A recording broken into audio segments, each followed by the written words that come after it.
The winter had not yet come, but he was already preparing for the worst of it. He had done this every year. Salted meat hung from the rafters, wood stacked against the south wall, higher than it needed to be. The cabin was tight, the gaps filled, the roof checked twice. He was a careful man. He had always been a careful man. That night, as the fire settled low, he heard it. A sound at the door. Low, irregular, a slow scraping against the timber. Then silence. Then again. He did not open the door. He sat still and listened. And in the listening, the picture formed. Something large, something patient. He reached for his rifle. He did not sleep that night. He sat facing the door with the rifle across his knees, waiting for the wood to give. But by morning, the sound had stopped, so he told himself that it was nothing. He did not open the door that day. Instead, he boarded it. 3 planks across the frame, nailed tight, then a 4th. It was reasonable. It was precaution. By nightfall, he had covered the windows too, not fully at first, just enough to reduce the gap, to limit what could reach him in the dark. The cabin grew dim. He told himself that was fine. The second night was worse. Without the windows, he could not see the yard. He could not see the tree line. He could not see anything. And what a man cannot see, his mind will fill in for him. He heard the wind move through the eaves and his hands tightened on a rifle. He heard a branch flex somewhere outside and his chest pulled sharp. He ran the picture. The boards giving, the cold air flooding in, the thing that had been waiting, finally through. He ran it again. Each time it was more certain. Each time it arrived faster. By midnight, he was moving through the cabin by touch, checking the boards, pressing his palms against the nailed planks, feeling for movement that was not there. He worked through the night and filled every gap he could find, and by dawn, no light entered the cabin at all. Days passed. He lost count of them. He stopped feeding the fire properly, afraid the smoke might draw something in. The cabin grew cold. He sat in the center of the floor, wrapped in everything he owned, with the rifle across his lap, listening. He was not sleeping and was barely eating. His hands would not stop shaking. He sweated in cold. His jaw stayed clenched until his teeth ached. He rehearsed the disaster until it was more real to him than the floor beneath him, more real than the cold, more real than the darkness he had built around himself with his own hands. Every sound confirmed it. Every silence was the thing waiting. He had run the picture so many times that his body no longer distinguished between the rehearsal and the event. The bear was in the room. It had always been in the room. When the food ran out, he sat with that for a long time. He understood what it meant. He would have to open the door. He did not move for a long while. Then he stood.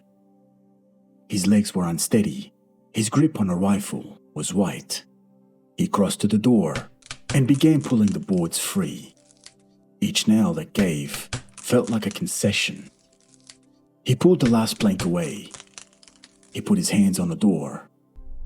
He stood there, breathing, and then he opened it. The light hit him like a blow. He staggered back a half step, blinded, one arm raised. He stood in the doorway and waited for what was coming. But nothing came. His vision cleared. The yard was still. The tree line was still. The snow had retreated to the shadows under the pines, and where it had been, the ground was dark and soft. It was spring. He lowered the rifle. His eyes moved slowly across the yard, the woodpile undisturbed, the ground unmarked, the fence line as he had left it weeks ago, before the darkness. Then he saw it. A branch from the nearest pine, long and loose, hanging close to the cabin wall. In the breeze, it moved, just slightly, and its tip scraped once against the doorframe. A dry, quiet sound.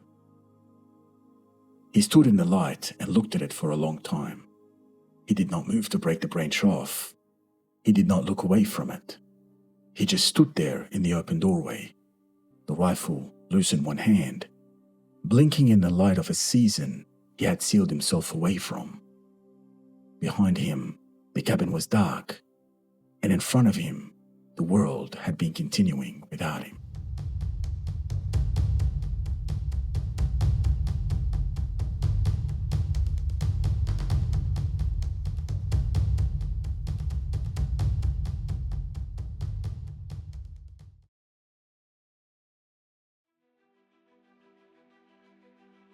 Most men have felt this, the weight that arrives before anything has happened, the tightening in the chest when nothing is wrong. That is what the story leaves behind, a man still braced against something the room no longer contains. Fear is not a force that arrives from outside. It is built, constructed piece by piece from images a man chooses to hold and feelings he chooses to amplify.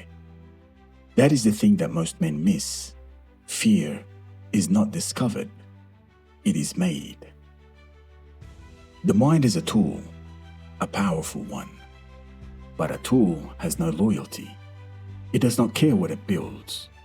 Give it a threat, real or imagined, and it will work on that threat with the same discipline it would give to anything else. The more clearly you picture it, the more real it becomes. The more feeling you attach to it, the heavier it gets. The more you return to it, the deeper it sets. That is not weakness. That is the tool doing exactly what it was built to do. The problem is not the tool. The problem is the hand that keeps reaching for it. There is a word for this: rehearsal. When a man fears something, he rehearses it. He runs the picture. He feels the feeling. He runs it again. Each pass makes it larger. Each pass makes it more certain, until the rehearsed event carries more weight than the real one ever would. This is not unusual. This is what the undirected mind does when left unattended. A man who would never let his body run without purpose will let his mind run that way without a second thought. The mind presents a projection as a fact. The man mistakes the projection for the territory, and he navigates accordingly, pulling back, bracing, withdrawing from something that has not happened and may never happen. The body responds to this as if it were real, because to the body, the picture is real, the sweat is real, the heartbeat is real, the locked jaw is real, but the threat is not. This is where a man's conduct becomes the signal. Not what he thinks, not what he intends, but what he does. The mind is always measuring, always asking the same question: is the fear stronger than I am, or am I stronger than the fear? It does not ask this in words, it asks it through motion. When a man turns away from what he fears, the mind records the answer. When a man moves towards it, takes a step, makes the call, opens the door, the mind records that answer too. These recordings compound. A man who has spent years turning away from small fears has built a record. The mind reads that record and acts accordingly. This is not fate. It is a pattern, and patterns can be broken. But breaking a pattern does not begin with force. It begins with interruption. The thought cycle has a structure. Fearful thought leads to fearful feeling, and fearful feeling leads to fearful action. Each stage reinforces the next. The place to break it is at the beginning, before the feeling has a momentum, before the action has formed. Not by arguing with the thought, not by analyzing it, but simply by stopping it. The mind, interrupted cleanly, loses the thread. 2 or 3 seconds of silence, genuine silence, and the building stops. The materials are still there, but the construction halts. That is enough. Not all fear is false. Some of it has a legitimate source, something that must be resolved, something real that has been avoided. For these, the answer is not interruption, it is direction. A man does not earn relief by thinking about the problem more carefully.